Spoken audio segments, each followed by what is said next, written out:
All right, let me blow up a couple of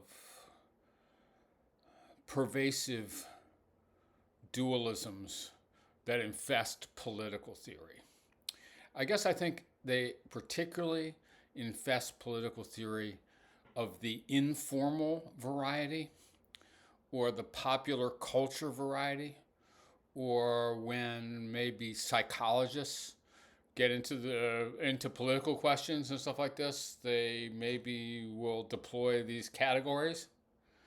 Um, but I mean, informally, I think many people, for many people, these are the basic political categories, and they sort out positions by these oppositions or this opposition, and um, and endorse or reject them on this basis.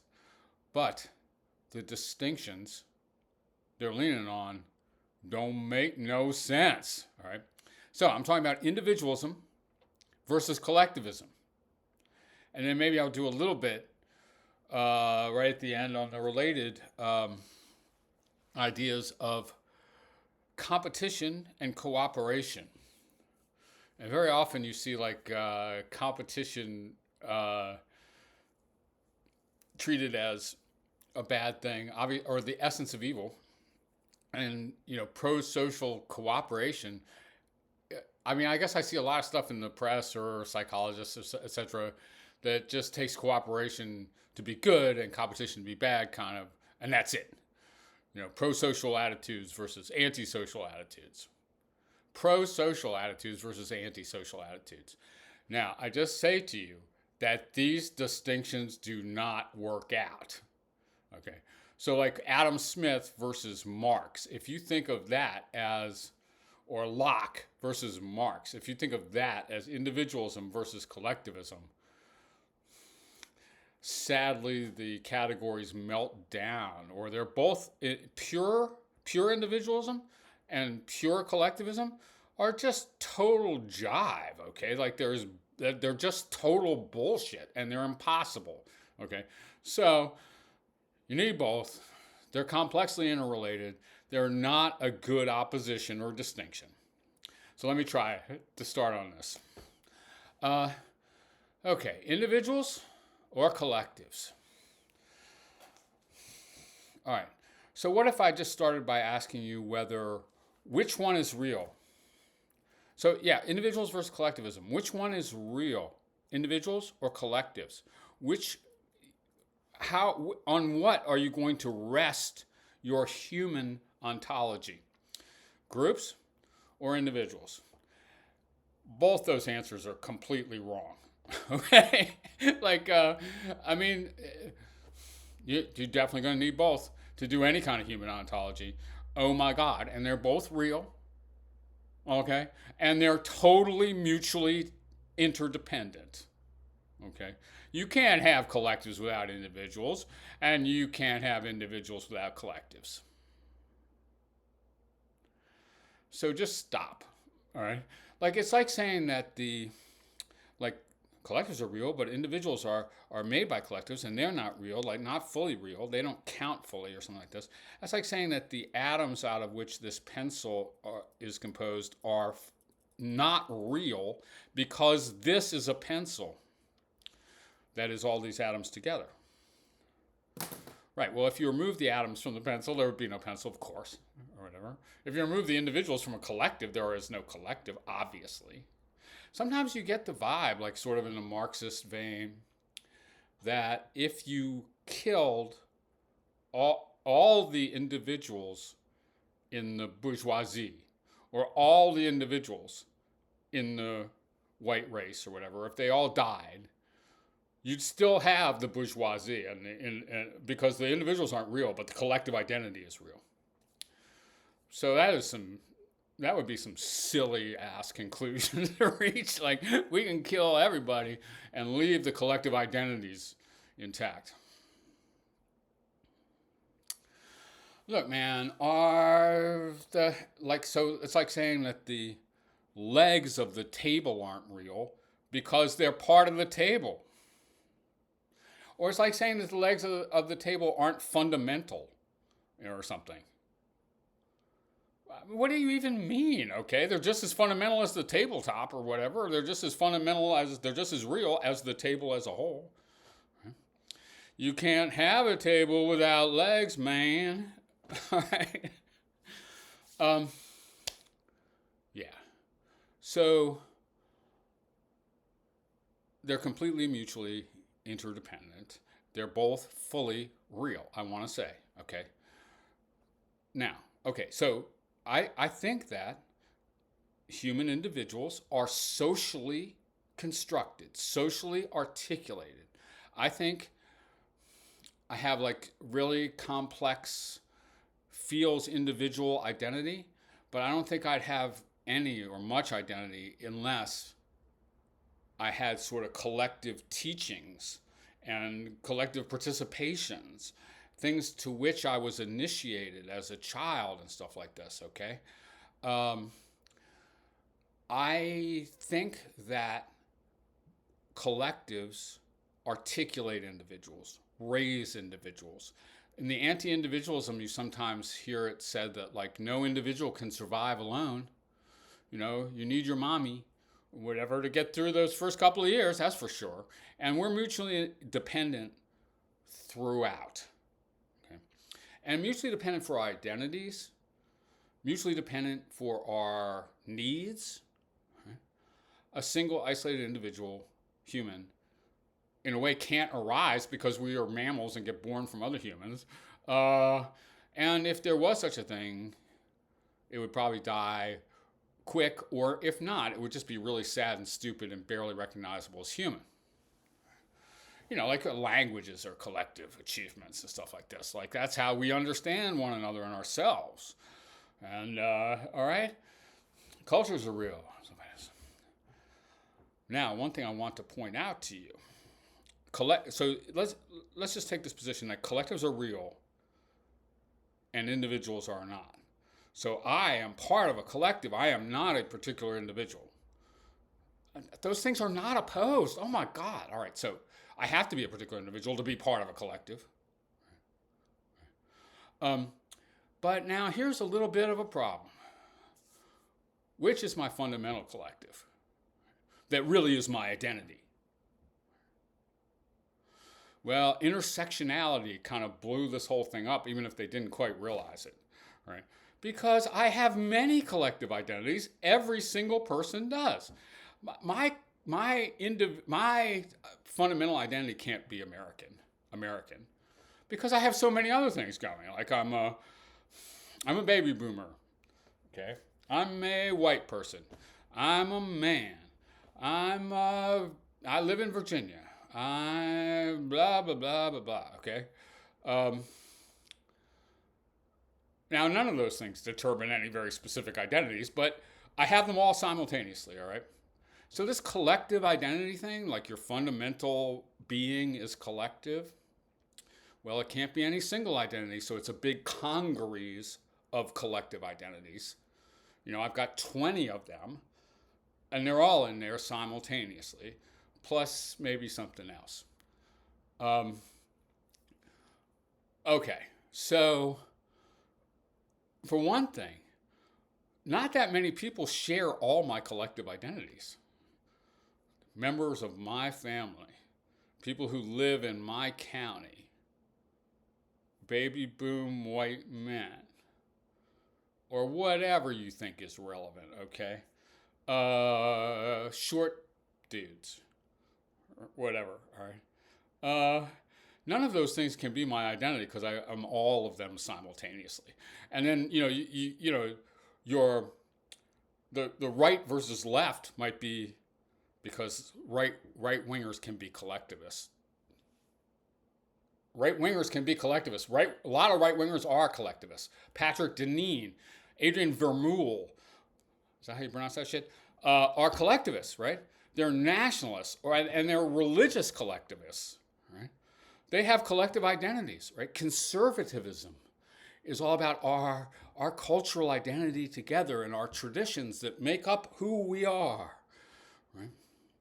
Like you got right-wing collectivism and left-wing collectivism. And maybe the right-wing collectivism is like nationalism, Nazism, okay, all the way to Nazism, but any kind of nationalism that you see every day, Trumpy nationalism or whatever. Right-wing collectivism. That's a collective identity, okay? So if you were trying to distinguish right-wingers from left-wingers on individuals versus collectives, that's just silly. They disagree fundamentally about which collective identities are valuable and fundamental. Class? Are you more of American or more of a bourgeois? Why would you think you have to answer that question, dude? And what's supposed to turn on that, man? These people haven't really thought about this, I think. Okay, our identities are totally collective. Which? Right? Every individual is a complex combination of myriad collective identities, right? And so that eventually that'll re-individualize you. Once I tell you all my group memberships, I'm getting pretty unique, okay? But if I just eliminate all the group memberships except the nation or except the class, then that's immediately going to lead to all kinds of repressions, to screen out all the other identities or whatever, try to crush them or eliminate them, or in order to show that they never existed at all.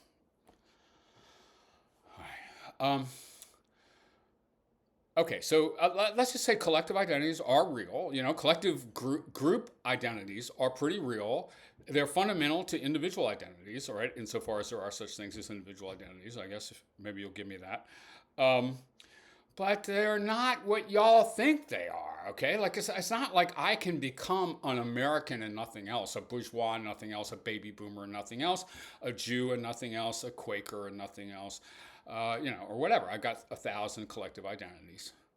And I'm the pretty unique person that has all of them identities simultaneously. Individualism versus collectivism doesn't make sense. Now, let me just briefly argue that there are such things as individuals. Nothing could be easier and clearer in human ontology. And here's the basis why I am not you and you are not me. Because we are spatially distinct. Right? Like my body and your body are separate spatially until we are having sex, okay? And then still they're distinguishable spatially. Right? I think it's a real fact about human beings that we come in individual bodies. Right? And that has a lot of implications too. I mean, my favorite example is, I guess, if I drop a bowling ball on my foot, you don't feel the pain. Right? Even if we're both bourgeois, even if we're both white, even if we both live in Virginia, whatever you think is, even if we're both Americans, you don't feel the pain of my foot when I drop a bowling ball on it, because my nerve endings run through to my brain, and our bodies are spatially distinct. Do I have to say this? There are such things as individuals, okay? And now, not only that, but the idea that there are no such things as individuals, just collective identities, is just a premonition of genocide. It's just an argument that we should start killing people. The whole collectives are fundamental and individuals are not real. All that means is it's not wrong to kill people, leaving the collective, for the sake of the collective identity, leaving the collective identity intact after the death of all the people that display that identity or whatever. I don't know, man. So when I hear someone say individuals are unreal, I think they're gearing up for the slaughter. And you fucking communists or whatever, you engaged in the slaughter. You did it. This was real in the Holocaust. This was real in the forced collectivization of agriculture and shit like this. The forced collectivization of agriculture. Executing individuals for the sake of the collective identity. All right, that's some sick bullshit, and it's ontologically indefensible because individuals are quite real. And individuals count morally, Okay, if this is the oomph of collectivism. A lot of like sort of Marxist collectivism, let's say, or extreme nationalism. Individuals don't count, only collectivism, only collectives morally.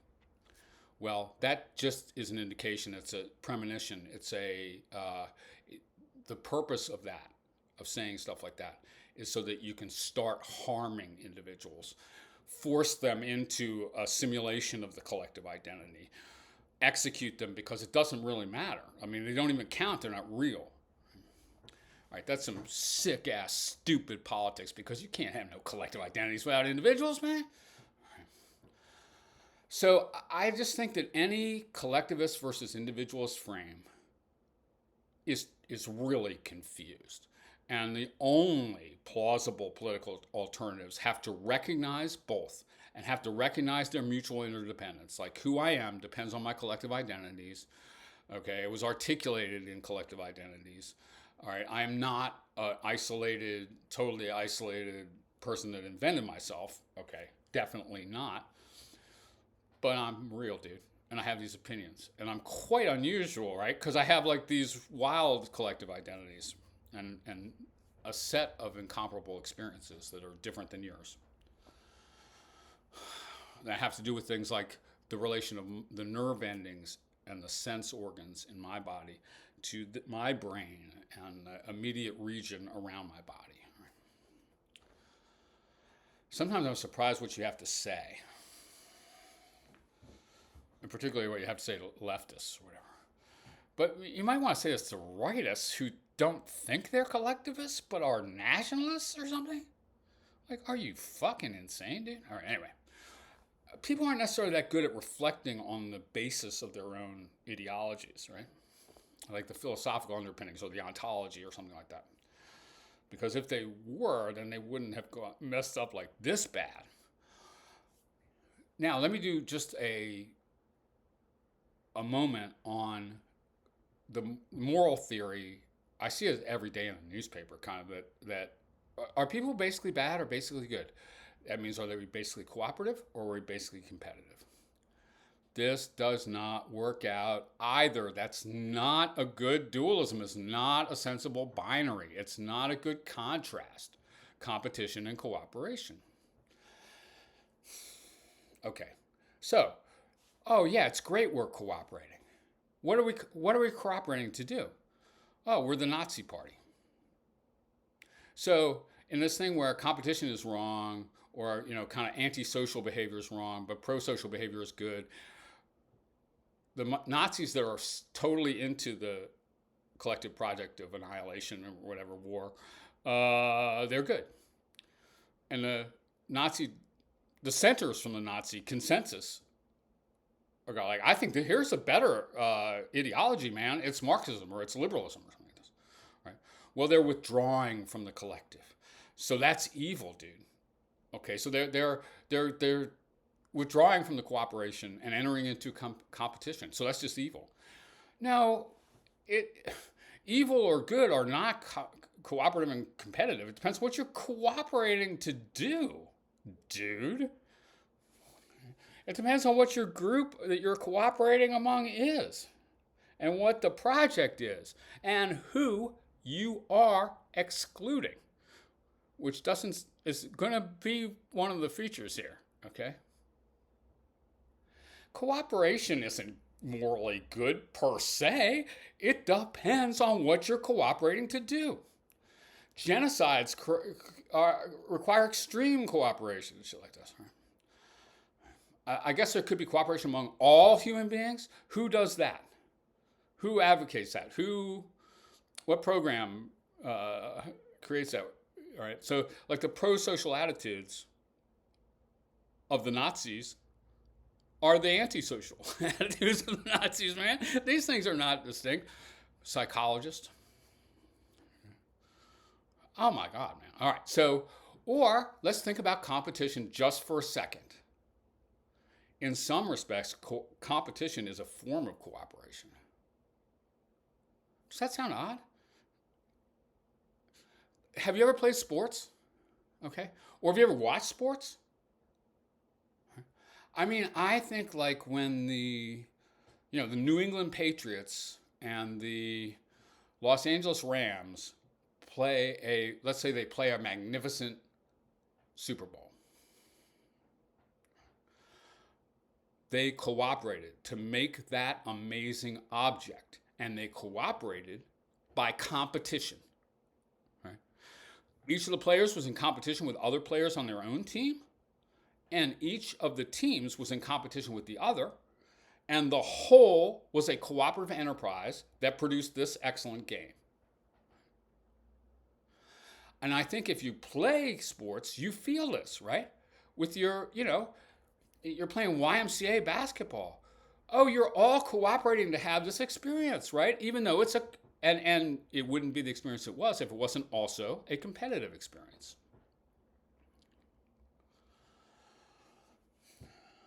So I don't know, man.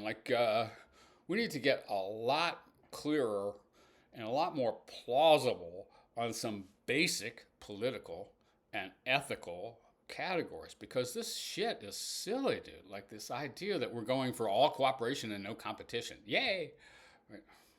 Well, that could be a genocide, Or we're going for total individualism and no collectivism. Well, then the individual doesn't become anything. Or we're going for total collectivism and no individualism,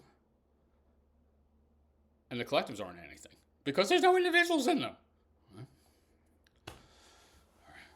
So I guess I would say, if these are binaries that structure your political views, tear down and start again. I guess these have a kind of left-right valence, and that would be interesting if these distinctions made any sense, or if the left-right spectrum made any sense. Get off it, man. Get on something else. That's my advice to you.